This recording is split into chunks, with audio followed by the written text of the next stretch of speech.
பார்த்து வருகிறோம். சென்னை களத்தூரில் இளைஞர் மீது 6 பேர் கொண்ட கஞ்சா போதை கும்பல் தாக்குதல் நடத்தியிருந்த அந்த சிசிடிவி காட்சிகளானது வெளியாகி இருக்கிறது. விவரங்களோடு இணைகிறார் எமது செய்தியாளர் கார்த்திகேயன். அவரிடம் பேசலாம். வணக்கம் கார்த்திகேயன். இந்த சிசிடிவி காட்சிகளின் அடிப்படையில் போலீசார் விசாரணையை துவங்கி இருக்கிறார்களா? விவரம் என்ன?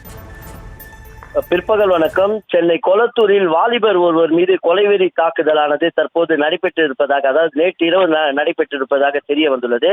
அதனுடைய சிசிடிவி காட்சிகள் தற்போது வெளியாகி ஒரு பெரும் பரபரப்பை ஏற்படுத்தியுள்ளது. இந்த சம்பவத்தில் ஈடுபட்டதாக கொளத்தூர் பகுதியைச் சேர்ந்த அமாவாசை என்கின்ற விக்னேஷ், சின்ன கருப்பு, பெரிய கருப்பு, ஜீவா என்கின்ற ரவுடி கும்பலை கொளத்தூர் உதவி ஆணையாளர் செந்தில்குமார் தலைமையில் 2 தனிப்படையினர் தற்போது தீவிரமாக அவர்களை தேடி வருகின்றனர். கொளத்தூர் பகுதியைச் சேர்ந்தவர் கணேசன். இவர் ஆட்டோ ஓட்டும் தொழில் செய்து வருகிறார். இவர் மீது புழல், கொளத்தூர், ராஜமங்கலம் உள்ளிட்ட காவல் நிலையங்களில் 14 குற்ற வழக்குகள் நிலுவையில் இருப்பதாக தெரிய வருகிறது. நேற்று இரவு கணேசன் கோயம்பேடு ஆட்டோ ஸ்டாண்டில் அருகே ஆட்டோ ஓட்டிக் கொண்டிருந்த நிலையில் அங்கு 2 சக்கர வாகனத்தில் வந்த இந்த 6 பேர் கொண்ட கஞ்சா கும்பலானது கணேசனை கொலை செய்வதற்காக கத்தியுடன் அவரை துரத்தியுள்ளனர். ரவுடி கணேசன் தப்பிப்பதற்காக கோயம்பேட்டில் உள்ள லாக்கஸ்டிக் என்கின்ற உணவு விடுதிக்குள் புகுந்த பொழுது மர்ம கும்பல் அந்த ஹோட்டலுக்குள் உள்ளே சென்று அவரை கொடூரமாக வெட்டி கொலை செய்யும் நோக்கில் பயங்கர ஆயுதங்களை கொண்டு வெட்டியதாக தெரிகிறது.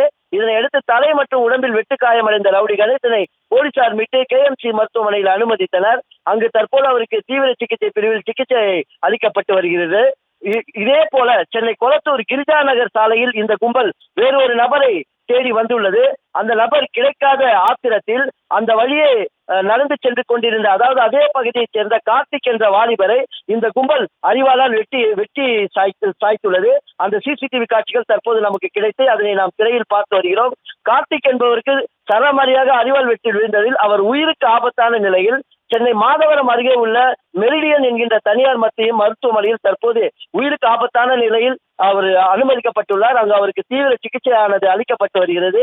இந்த 2 சம்பவங்கள் குறித்தும் உதவி ஆணையாளர் செந்தில்குமார் தலைமையில் 2 தனிப்படைகள் அமைக்கப்பட்டு இந்த தனிப்படை போலீசார் தற்போது கொளத்தூர் பகுதியைச் சேர்ந்த அமாவாசை என்கின்ற விக்னேஷ் மற்றும் சின்ன கருப்பு, பெரிய கருப்பு, ஜீவா என்கின்ற ரவுடி கும்பலை தற்போது தீவிரமாக தேடி வந்துள்ளனர்.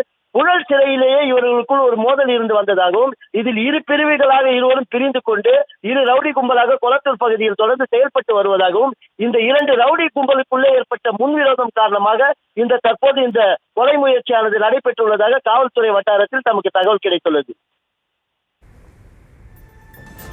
விவரங்களுக்கு நன்றி.